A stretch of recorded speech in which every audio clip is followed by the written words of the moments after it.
Sheeko Sheeko.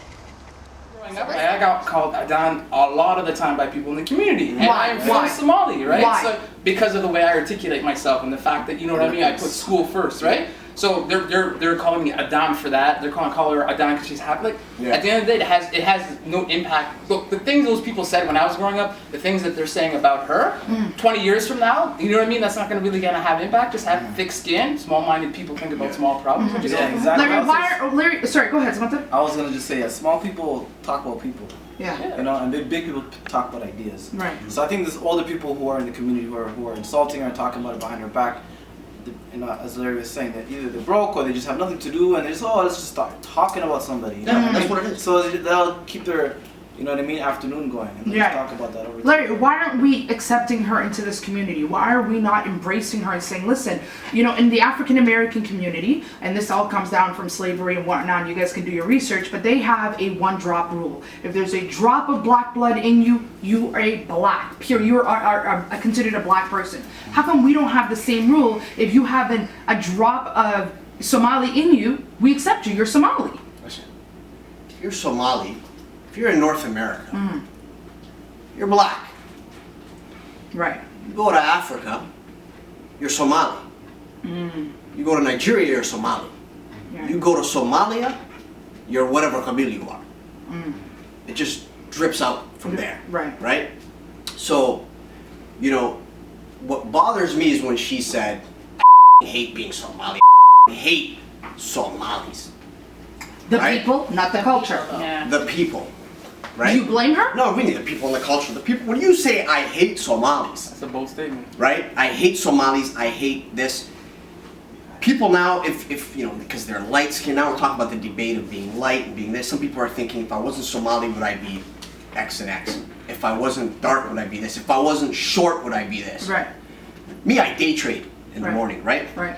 So when I wake up in the morning, the market doesn't give a if you're Muslim, doesn't give a if you're black, doesn't give a who you are. All it cares about is, are you gonna buy, big boy, or are you gonna sell?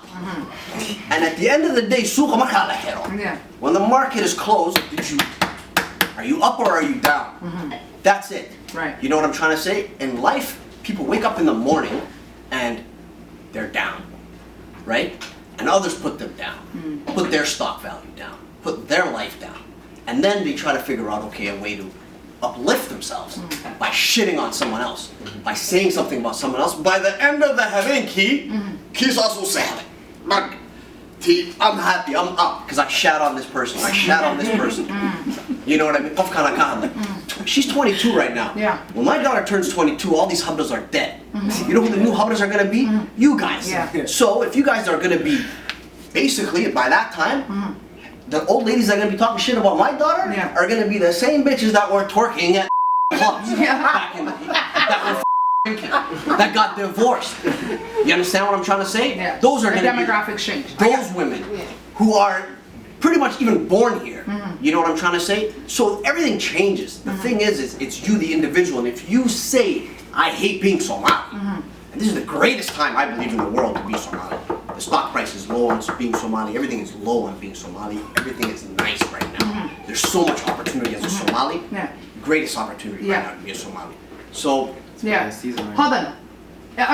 Huda. Huda! Alright, not Huda, by the way. I keep messing it. Put some respect on her name. Huda. Huda. Put respect on her name. Oh, I knew I was gonna mess up. I did so well throughout the whole entire show. You did. I'm so sorry. It's all good. Okay. Do you think she has a right to feel this way? I know he's against the statement, I hate Somalis. Before this, by the way, we had another listener letter that basically had very negative experiences with Somali people, right? Now, we have to understand this individual can only talk about their experience, right? This niche amount of people that they've dealt with. Not all Somalis are like this. We understand that. Yeah. But let me ask you, do you think she is right to feel this way and say, you know what? I hate Somalis because of her experiences. No, because she's basically taking like, how many Somali people are there in the world? I don't know.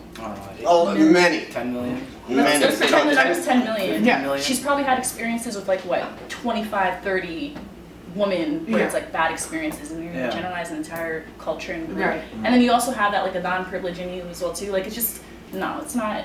Yeah. I feel bad for her. Yeah. It does suck. I think even what you guys were saying earlier about what these women are doing, because it sounds like it's majority Women. who are Yes, and by the way, doing both All the letters women. were from women. Like our previous letter and this letter were both from Somali girls, young women, right? Does that have something to do with it as well? Yeah, I think like because you guys are males, like you guys occupy a privilege too. Like you guys aren't considering the fact that beauty ideas or beauty ideals are placed and emphasized on women in ways that you guys will never understand, where it actually impacts us. It doesn't matter if you're broke or if you're rich, you're impacted by this shit. You're impacted by a society that tells you you have to be skinny, light skin, all these things. You're a A dog, certain you're a idea of cheap, you're a beautiful. dog. Yeah. That's a dog. Yeah. A what? A dog, an Yeah, idiot. an idiot. If you're on that side, the market will friggin' take you. I mean, but that's everyone. Like it's consumer culture. No, that's like, not everyone. No, Malak. it That's not is. It really everyone. is. You have to be a really strong individual. And we're also talking about a 22-year-old girl right now. Who's married? Yeah. right? What is that? Is that So supposed to can I- change can I- something? It's her husband's fault. Me, I blame the guy. How the f is your woman gonna step out of the house God. depressed and stressed out? No, Oh no seriously. no no! He's saying no no. He's No, no. saying he's saying her husband. I'm married, right? I'm married, right? If my woman is stressed out, she Right. comes home, something's wrong, right? I'm gonna help her figure out what is going on here, right? I understand. Like She's that's your- not gonna that's your go mate. and send out an email because I failed in the household. Something is wrong at home that is the issue, right? Right. This is a married person. Married. That's what I'm picking up on here. That's a married guy. Yeah. Right? She's at home and some women are talking shit to her. Some women are doing this to her. Yeah. That she has to literally send in a letter and take time out of her day and all this type of stuff just to actually what's wrong with him? Right. Well, we appreciate the letters, but Hilda, let me ask you, to bring about the marriage part. Again, privilege. It goes back to privilege. Is it fair to say, right, and this is the way I'm thinking about it, you have privilege in the sense of mothers are coming up to you saying, I want to give you my son. There's a marriage proposals being thrown at this light-skinned beauty. Yeah. And then there's the dark-skinned girls on the other hand, right, are dark-skinned girls. This happens in our community, and us women, we know. They may not know because they're males, and we Yeah. understand that, but us women, we know. Yeah. Gabar that is a bit darker skin may not get those marriage proposals. You know, we in no don't tie. You know what I mean? Is it fair that you're getting the cake, but then when you're told to do the dishes, it's not fair, right? Yeah. Like you're getting one end, but then you don't want the other end. Yeah, exactly. That's why I'm like, she needs to check herself and understand that there's a privilege that she occupies, and like she just,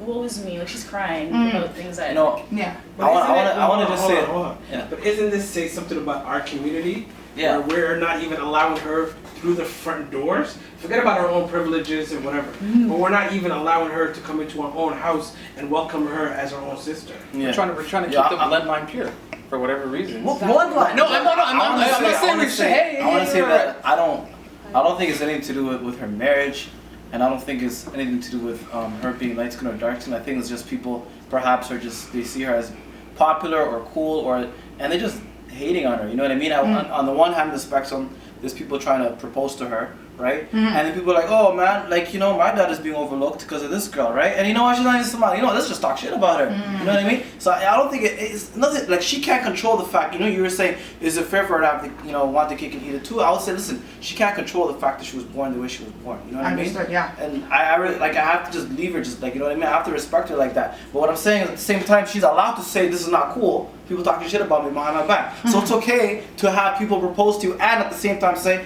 I don't like it when people talk about me. There's nothing wrong with that. Yeah. I'm on let her me ask, side. Kulthum brought up a really good point earlier, right?